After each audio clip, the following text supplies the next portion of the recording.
Tell me about Wendy Davis. Your thoughts, how she's doing? Well, it's a tough uphill climb because it's been a red state for so long without a Democratic victory, but I think she has a strong message that is appealing, along with Letitia Vandepute, who could be our first elected Latina statewide, to motivate our voters, give them a reason to come out, give them hope again, and stand up on critical issues like education and pay equity. Let's talk about this IRS thing. What's the latest on this? Republican efforts to punish the Internal Revenue Service for its alleged partisan targeting of political social welfare groups may have accidentally produced several revelations this month, including how poorly the IRS enforces its rules. What's happening here? I want your thoughts on all this. Well, Ed, I assume this is part of your holiday programming, because Karl Rove, of course, wants a holiday for taxes for all of his dirty secret money, tens of millions of dollars that he pours into these fear and smear campaigns, where the corporation that gave the money, I think one of his contributors dropped a mere $20 million into the coffers of this Crossroads GPS. They don't want their name associated with their dirty campaigns, but they expect all of it to be treated, amazingly, for Karl Rove, as a social welfare organization. So here's Karl Rove with the welfare Cadillacs having new meaning, I guess welfare limousine driver vehicles, and he expects to continue to have a tax-exempt status for these social welfare organizations through which he pours this dirty secret money. And they've launched a campaign against the IRS that has now taken 100,000 hours of federal employee time, and is really, I don't approve of discriminating against Rove or anybody else when it comes to taxes or pulling some Dick Nixon trick, but to rechannel 250 people and 100,000 hours of time to respond just to congressional requests about Crossroads and related activities is really to say we don't want the IRS to act on complaints that have been pending since 2010, complaints that say, why should he get a tax exemption for his dirty campaigns? Mm-hmm. What happened in this closed-door debate last week? Well, it should never have been a closed-door debate in the first place. Ironically, first time there has been such a closed-door session of our committee since the Nixon era over Nixon's tax returns. Now the transcript, or all but one minor part, has been released to the public, and a discussion of whether one of the officials at the IRS, who's since resigned and is already under investigation by the Justice Department, should be referred for prosecution by our committee. I think that, along with holding her in contempt, again, is largely a distraction and a desire by Republicans to send a message to the Internal Revenue Service to leave Karl Rove and these masquerading political groups who claim to be social welfare organizations, leave them alone and drive even more secret money into tax-exempt organizations to run hate ads. So we may see a vote in the House on holding her in contempt. I don't think there's merit to that, but I think what's really at stake is the contempt of our democracy that some of this corporate money has, and masquerading as a social welfare organization, disguising their operations, all manipulated by Karl Rove.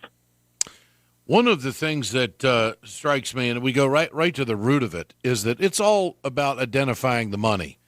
If money was identified, we wouldn't even be having this conversation.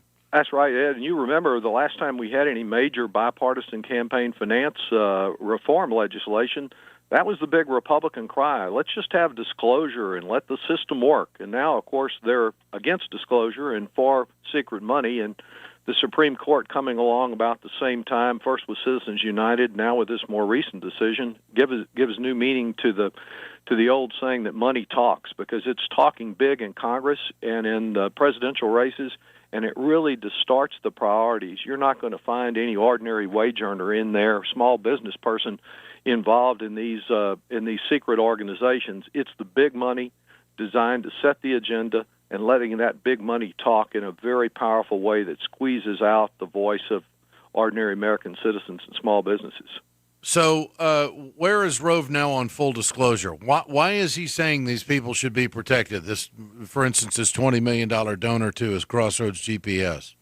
Well, they claim that they're a social welfare organization, not only that the money can remain secret for this social welfare organization, but that they're entitled to tax-exempt status for their effort. So it kind of hits the public two ways, and I think they'll keep waving the flag of IRS discrimination as long as they possibly can to distract attention and discourage the Internal Revenue Service from doing what it should have done a long time ago in this area.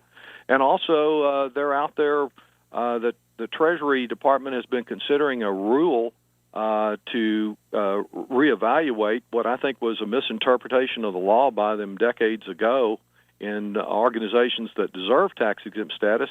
And the House has passed a bill to try to postpone that, but it appears that the administration is delaying until after the next election, really taking any action on this subject. It just means more hate ads, more funded ads that the public doesn't really know who's behind some group that has a nice-sounding name but really dirty ads. We going to see more money in this cycle than in 2012, even though it's off year? It's just endless. And any person running for office knows that even if they feel in fairly secure condition, that at the last minute somebody can come in and just dump a tremendous amount of money and to start the whole democratic process. I think it's the pollution of our democracy by this big money.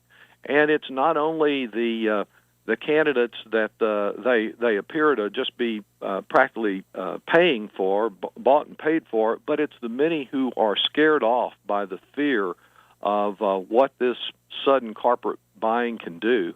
And it does really distort and alter the process. I think it's important that people stay involved and try to counter this. We can't give up on our democracy. Well, I think it's going to turn a lot of people off. I mean, there's a lot of people out there that would like to be in public service, but they don't get involved when they see this. They say, I don't have any connection, any money. You know, I'd like to serve, but there's no way I could ever raise. I don't know who runs these groups, or they got to get connected before they announce they're going to run. That's and that, exactly that is, right. This takes the purity of representation right out of the arena. It does, and the whole process of, quote, getting connected is getting connected to an agenda that may well be to the great detriment of most American families. That's the distorting the priorities. But it's not only the people who choose not to be candidates, but it's people who give up on our democracy. So much cynicism out there, lower turnout, just feeds the power of people like Rove with this corporate secret money because they know they're discouraging turnout. And then you add to it all of the discriminatory voter ID, cutting the early voting, and other voter suppression efforts, and you really have a plan, a strategy to preserve plutocracy. And that's what we have to resist, even in the darkest moments, to stand up and say, no, we're going to participate in any way. We'll get behind people like Wendy Davis and Letitia Van de Putte and progressive candidates around the country, and we'll demand change and keep pushing and not giving up.